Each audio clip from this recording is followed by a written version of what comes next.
All right, so back with another movie review this time. This movie is a Shudder original. It's called Vicious Fun. Need a ride? As far as I can. Hop in.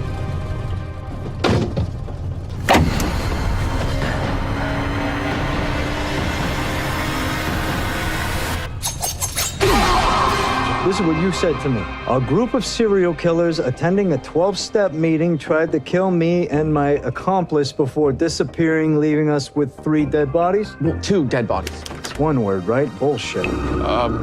Sorry to interrupt your meeting. Thanks so much for coming out. How do you maintain your lifestyle and keep your urges under control? I murdered the same victim repeatedly. Just give me a mask. Have you ever bitten into a kidney? What is this, some kind of support group for serial killers? Why are you here? It's complicated. I thought you had our little group sessions on lockdown. Are you Skinner, a slicer dicer, or a corpse humper? How did you get in here? I got drunk at the bar. I passed out in a closet for a few hours, okay? 911. Yes. Oh my God, it's horrible. Now, Bonnie told me that people are coming here to try and kill him. And maybe us. What? Us? Why? Tony!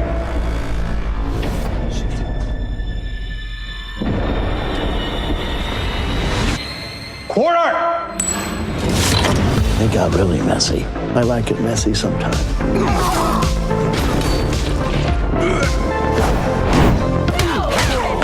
Smack in the face. I'm like a coiled snake. Gentlemen, we are about to have a lot of fun tonight.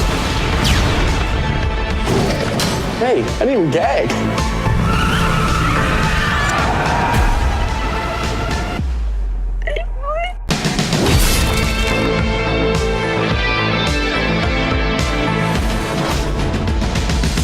So this is an 80s, this is a tribute to the 80s.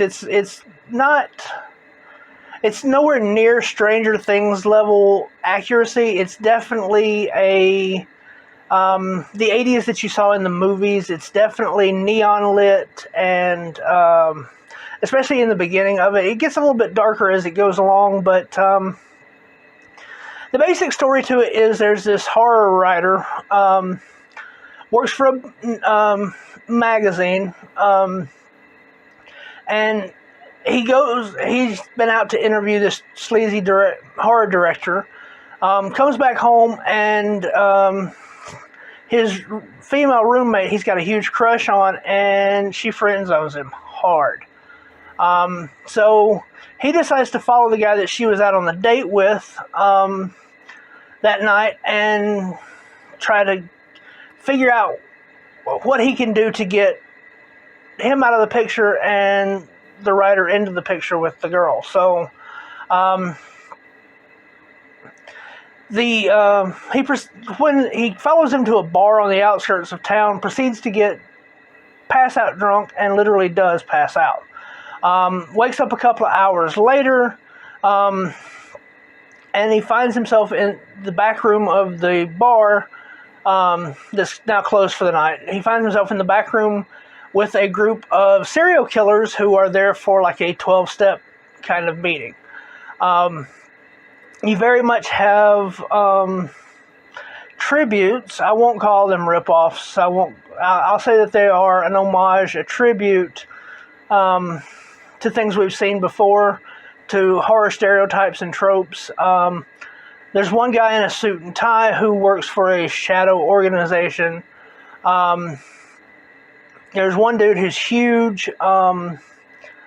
If you followed wrestling in the 90s, he wrestled as the Kurgan for WWE. He was also in the Robert Downey Jr. Sherlock Holmes movie, the first one. It's the big French dude who attacks him. So this guy's like 7 foot tall. Would make a great lurch. Then you've got the Hannibal Lecter ripoff, who in this case is an Asian gourmet cannibal. Then you've got the little psychotic dude who is a tribute to the Joker, who literally kills people with his face painted as a clown. It's very much the classic clown look. It's not like art or anything from Terrifier. It's definitely meant to be a tribute to the Joker. Then you have a female member of the group, and then you have the leader of the group. And he is, well, you saw the preview. He is definitely in that tribute to American Psycho's Patrick Bateman character. So, for me, this movie was a lot of fun. I really enjoyed it, especially the scenes in the police department. The clips that are in the preview that I showed, they don't do it justice to what all goes on in that police station, and those sequences are really good. It goes to another location after that. I don't really want to give that away too much, but I really enjoyed this. You see where it's going each time. You know it's going there, but it's not a bad thing in this one because it is a tribute to 80s movies. There's 80s references all through it. From the members only jacket to the wide ties to the Bateman ripoff character in the little, in the much hipper, much more the narrow tie, all of that. They don't go too far with it. Each character very much sticks to their stereotype in a lot of ways. But the girl who's among the killers, and you saw it in the preview, so I'm not really spoiling anything. Turns out that she works, or that she's there to hunt, to get in with them and then hunt the serial killers. It's discussed that she's part of a bigger group, but it's never actually shown. Like I said, there's a lot of throwback stuff that's a lot of fun, really enjoyable. The effects are good. The gore is good. Some of it's really cheesy. It's definitely a horror comedy. I really enjoyed that aspect of it. It's definitely a B movie, and it knows it is. And it's a Shudder original, and they really did really well with this. I've just recently gotten Shudder and haven't really watched a lot of the stuff that's on there. But this one really struck me, and I really enjoyed what they did with it. The acting, the lead actor isn't really great, but he's not bad. The fact that the movie's an hour and a half is about all you could really put up with him. But at the same time, he's not so bad that you want to turn him off. It's just kind of, he's the least interesting character on the screen for the entire movie, and he's your lead. The girl is very interesting. I really think she was really well acted. The clown killer and the Patrick Bateman killer, both of those are really fun and interesting characters in the way that they're played out and the way that they work.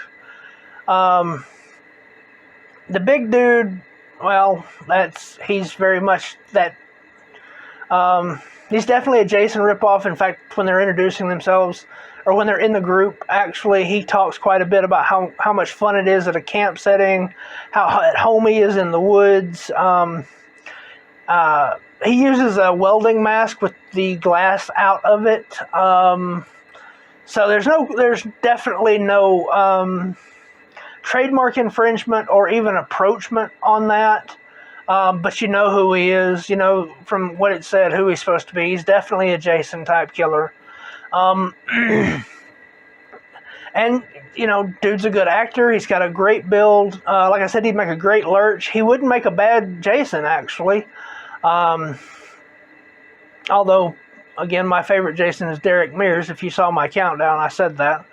But again, he definitely would not make a bad one. But overall, I really enjoyed this movie. The three cops are there for three cops. One's a detective and the other two are deputies, kind of thing. They're there for comic relief, and they work. They're funny. in several other things in that whole sequence, not just the little clips that they showed. They didn't show you just the best parts. The whole thing in the jail for the entire time that they're in there is really good. The actress that played the roommate love interest in the beginning of it is by no means bad. She definitely comes off as that bitchy, snotty, kind of 80s character. And she does a good job with that. I will say that some of the comedy in it is drags a little bit for me, because I'm not really hugely into the setup and situational comedy stuff, the fish out of water thing.